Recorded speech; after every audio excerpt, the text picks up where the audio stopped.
کہ مذہب اسلام تلوار سے زور سے پھیلا ہے، اس کے سامنے یہ حدیث بیان کر دینا اور مذہب اسلام تلوار سے زور سے نہیں، کیریکٹر کی بنیاد پر پھیلا ہے، کردار کی بنیاد پر پھیلا ہے۔ آج جو امریکہ اور یورپ میں بھاری تعداد میں لوگ مذہب اسلام سے قریب ہو رہے ہیں، تو کیا انڈیا کے لوگ، پاکستان کے لوگ، بنگلہ دیش کے لوگ، عرب کے لوگ تلوار لے کر ان سے جنگ کرنے گئے تھے؟ نہیں، امریکہ اور یورپ میں آج ہم تلوار لے کر جنگ کرنے جا رہے ہیں؟ نہیں، وہ لوگ مذہب اسلام پہ ریسرچ کرتے ہیں، مذہب اسلام پہ تحقیق کرتے ہیں اور کہتے ہیں کہ یہی مذہب سچا ہے اور مذہب اسلام کو کلمہ پڑھتے ہیں۔ آج سے کئی سال پہلے کی بات ہے، ایک ڈاکٹر کا نام ہے ڈاکٹر موریس بکائل، اس نے ایک کتاب لکھا the Bible, the Quran and science. اس کتاب کا اردو میں بھی ترجمہ ہو چکا ہے۔ اس کتاب میں اس کا اسٹیٹمنٹ تھا، many of the statements in the Quran which are connected with science could have been the work of a man۔ آج سے 1400 سال پہلے جب کیمبرج کیلیفورنیا اور آکسفورڈ میں کسی یونیورسٹی کا پتہ نہیں تھا، آج سے 1400 سال پہلے جب JNU PHU اور جامعہ ملیہ نامی کسی یونیورسٹی کا پتہ نہیں تھا، آج سے 1400 سال پہلے اگر سائنس کی اتنی ساری معلومات کوئی کتاب دے رہی ہے، وہ کتاب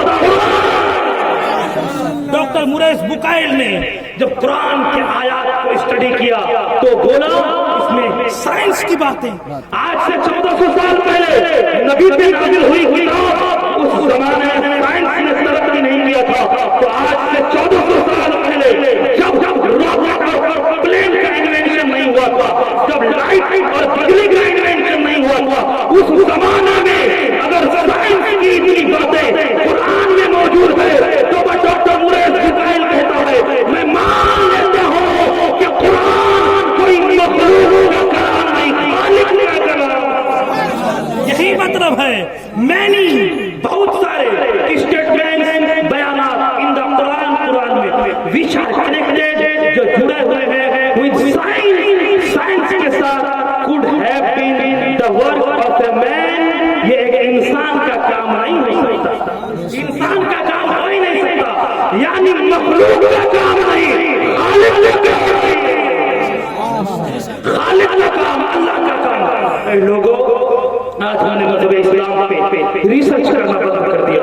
ہمارے بچے وہ پبجی میں، ہمارے بچے یوٹیوب کے کیچڑ میں ڈوبے ہیں، فیس بک کے کیچڑ میں ڈوبے ہیں، انسٹاگرام کے کیچڑ میں ڈوبے ہیں۔ اے لوگوں، امریکہ اور یورپ کے لوگ ہمیں مذہب اسلام پہ بتائیں گے، یہ دن ہمیں دیکھنا پڑ گیا ہے۔ یہ لوگ ہمیں مذہب اسلام کی تعلیمات کے بارے میں بتائیں گے کہ کیوں یہ دن ہمیں کیوں دیکھنا پڑا، اس لیے کہ ہمارے بچوں میں علم اور ایجوکیشن سے اپنا رشتہ قائم کرنا۔ آج سے کئی سال پہلے کی بات ہے، doctor Leadbetter, doctor Alexander, doctor کامن بیم، یہ تین لوگ مل کے ریسرچ کرنے لگے۔ کسی کا نام عبداللہ نہیں، عبدالصمد نہیں، عبدالستار نہیں، ارشاد القادر نہیں، غلام غوث نہیں، کوئی مسلمان کا بچہ نہیں۔ یہ لوگ خانہ کعبہ پہ ریسرچ کرتے ہیں۔ اور سننا، یہ مت بول دینا کہ مسلمان کا بچہ تھا اس لیے عقیدت کی محبت میں بول دیا، مسلمان کا بچہ نہیں تھا، وہ ریسرچ کی بنیاد پہ بات کیا ہے، اس نے تحقیق کی بنیاد پہ بات کیا۔ وہ لوگ خانہ کعبہ پہ ریسرچ کرنے لگے کہ کیا ریزن ہے، کیا وجہ ہے، کیا سبب ہے کہ خانہ کعبہ کے قریب بیٹھا ہوا انسان اپنے تمام غم و غم کو بھول کر شانتی انوبھو کرتا ہے، پیس فیل کرتا ہے، سکون محسوس کرتا ہے۔ تو ان لوگوں کی ریسرچ تحقیق اس نتیجے پہ پہنچی، ڈاکٹر لیڈ بیٹر، کامن بیم اور الیگزینڈر کی تحقیق کہ خانہ کعبہ کے چاروں طرف سے کنٹینیو مسلسل پوزیٹیو ریز خارج ہو رہے ہیں، نکاراتمک کرنیں خارج ہو رہی ہیں، منور شعاعیں خارج ہو رہی ہیں، جس کی وجہ سے انسان خانہ کعبہ کے قریب بیٹھ جاتا ہے، اس کے دماغ کو سکون ملتا ہے، دماغ کو شانتی ملتی ہے۔ یہ ڈاکٹر لیڈ بیٹر نے بتایا، ڈاکٹر الیگزینڈر نے بتایا، ڈاکٹر کامن بیم نے بتایا۔ یہ لوگ اسلام کی تعلیمات پہ ریسرچ کر کے مذہب اسلام سے اپنا رشتہ مضبوط کر رہے ہیں، اور ہمارے گاؤں کا چھوکرا، ہمارے گاؤں کا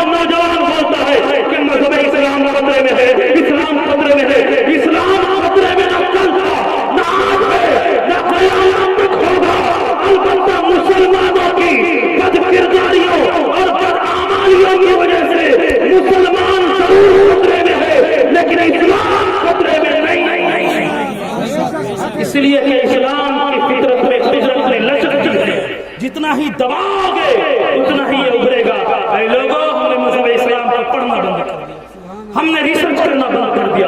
آج سے کئی سال پہلے کی بات ہے. سنیے, ایک بہت پیاری اور بہت بڑی بات میں کرنے جا رہا ہوں. ہمارا پڑوسی ملک پاکستان کا ایک انسان, وہ سیر و سیاحت کا شوقین, وہ ٹور کرنے کا شوقین, جب اس کو چھٹی ملی تو فرانس گیا.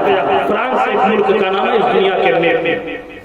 جب وہ فرانس گیا اور وہ نمازی تھا, نماز کا پابند انسان تھا.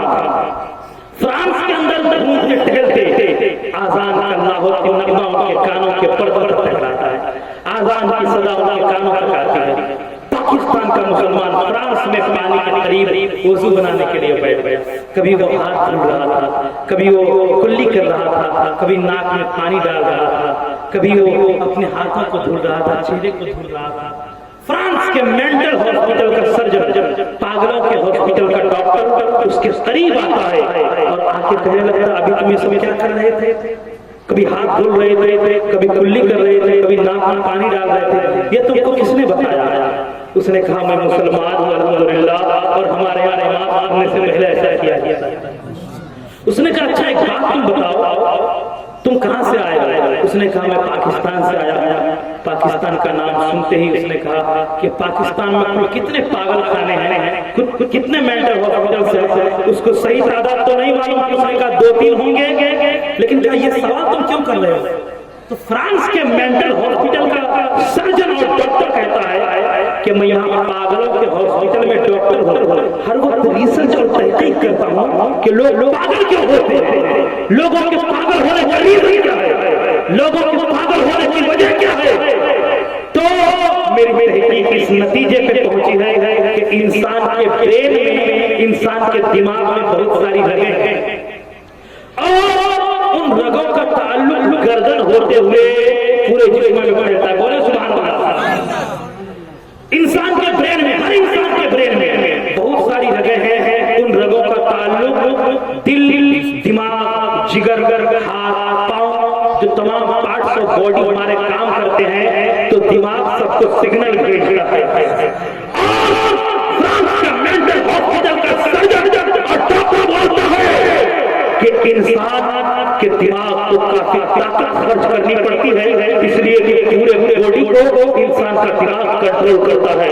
اگر کوئی انسان دن میں 3-4 بار ایسے ہاتھ بھگا کر کے گردن پہ پھیر لے تو دماغ کو آرام مل جائے گا, اور اگر گردن پہ ہاتھ نہ پھیرے تو ایک بیماری میں مبتلا ہوگا. انگلش میں اس بیماری کو کانڈنسیشن کہا جاتا ہے, اور اردو میں اس بیماری کا نام ہے دماغ کی خشکی. اس بیماری میں مبتلا ہوگا.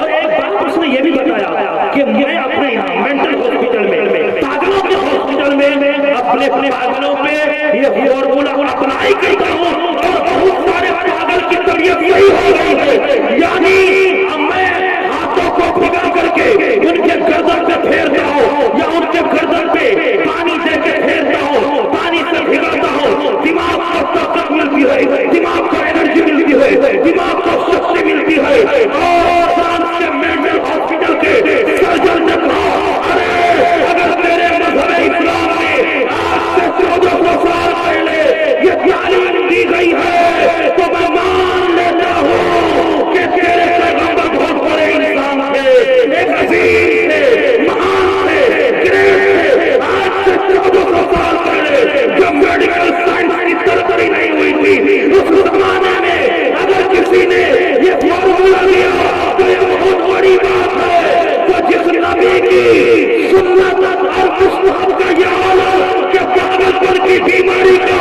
علاج ہو, اس نبی کے فرض سے اعلیٰ ہوگا. جب تم کا گلا بھر دیتا ہے شاہان زمانہ کی گولی, محتاج کا جب یہ عالم ہے